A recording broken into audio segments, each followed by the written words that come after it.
So today's discussion is for Chapter 8. We are required to go to the New York Times and select an opinion piece. I selected an opinion piece that's an op-ed piece by Sanho Tree. It's called "The War on Drugs Breeds Crafty Traffickers."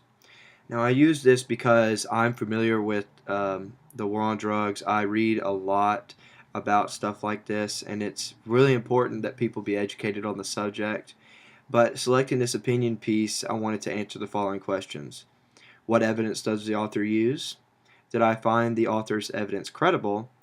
And any additional evidence should be needed in this piece, or am I satisfied with the piece itself? So my first answer would be yes, the author does use many different types of evidence, specifically statistics and numbers, which I think is extremely important in illustrating a point to the drug war. He also uses documentary evidence like court decisions and laws of the drug war being waged. On to question number two. Did I find the author's evidence credible? Yes, I did, because I think the author seems very educated on the subject. He uses statistics, and I've read a lot about this, like I said before.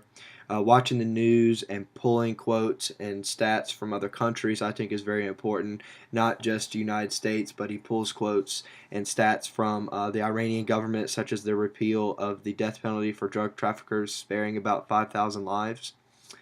And the third question that is asked, any additional evidence do I think is needed, or am I satisfied with what he has done? First of all, I love the use of hyperlinks to other pieces on different websites and not just the own New York Times. I think that is really important because it's not just saying, look, I'm not the only one saying this. Other people are saying this too, such as the hyperlink for the blue line's dramatically more potent. Clicking that takes you to a page on the Washington Post, and it talks about how they've become like elephant tranquilizers, the fentanyl that they cut heroin with. It's incredible what links drug dealers will go to these days.